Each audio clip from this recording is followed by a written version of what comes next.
As you might know if you're already subscribed to my channel, I'm trying to find the perfect scone recipe because I love tea and I love scones and I would love to have a good home-baked scone. Last time I tried 3 scone recipes and while they were all delicious, I made a few mistakes on one of them, the Alice's Teacups recipe. So a few weeks after I shot the original video, I decided to try to remake the recipe. So if you've watched the original video, you've seen me make a lot of scones lately, so I'm just gonna speed through this for you. The major changes that I made are, number 1, I measured the fruit properly. The recipe only calls for ½ a cup per type of fruit, but originally I just used the full pint. Number 2, the grocery store had blueberries this time, so I did include them. Thirdly, I used the correct amount of butter, that is 3/4 of a cup instead of 1.5 cups.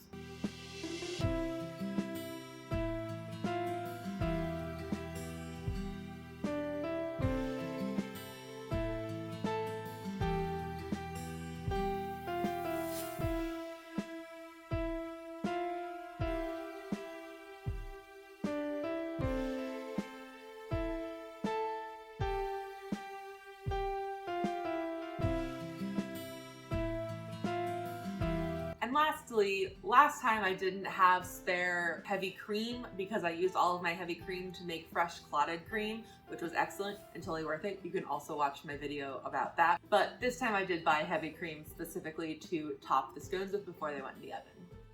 So that's the baking process. Let's see what the taste test was like.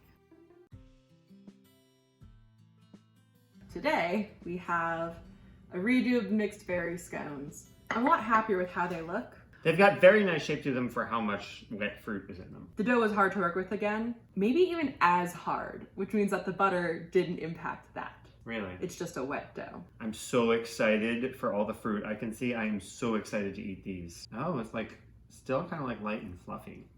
Mm-hmm. I like that texture a lot. Oh yeah.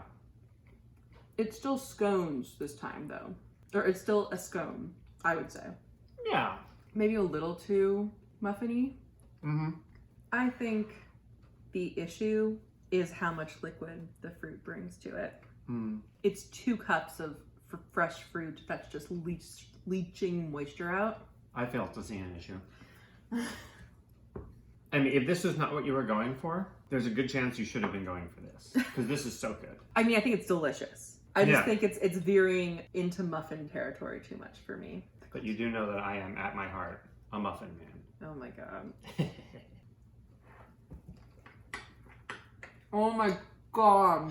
It's so good, right? Here's the question. At what point is a scone just a vehicle for clotted cream and curd? Do you think this is the perfect scone?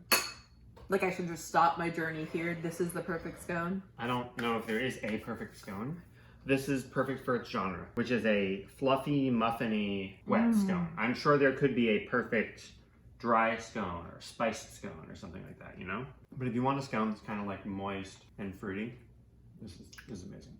I think I want to try this recipe, but I want to switch around some things with the other recipes we tried. Once again, thank you for taste testing with me. Oh, once again, I'm always happy to. Cheers! I need a teacup. Since I filmed that video, I actually had a lovely outdoor afternoon tea before my friend's wedding, and they might have had my favorite scone. I did ask the owner for the recipe and she wouldn't tell me what they use, but, oh, I hope I don't get her in trouble. She told me not to tell her daughter that she told me this.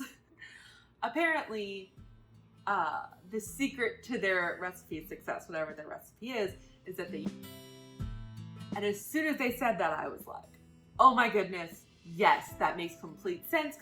So, along with all the other changes that I think I was already gonna make, I'm gonna be doing that. Stay tuned for the next scone video. And until next time, cheers! There's nothing in it. I like having the teacup.